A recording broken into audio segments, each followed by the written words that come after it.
نامم صادق است از ولایت بدخشان. ولسوالیمان ولسوالی چشم. مدت 8 سال میشه که دمیجا سیستم همه کار موچیگری را انجام میدم. ما 30 سال میشه که معیوب هستم. دیدم کار دیگه کردن نمیتونم، همین موچیگری را به خودم پیشه کردم. دکترها که مرا معاینه کردن دیدن گفتن ما به می حیران هستیم که تو به این وضعی که در تصویر عکس نشان میده تو باید از این پلو به این پلو گشتن نتانی، ولی تو راه میری کار میکنی. ما به می حیران هستیم.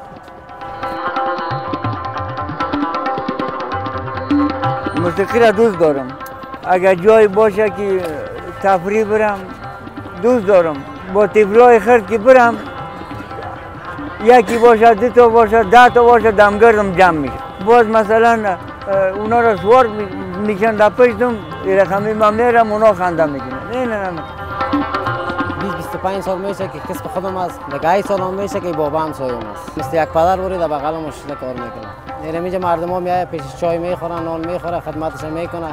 امروی مردم که خوش هستم که روز تیر میشه، با خوشی تیر میشه. پولدار پولش هم میگیرم، به پول دعاش هم میگیرم. این همی کارکای خوب برشان میکنم.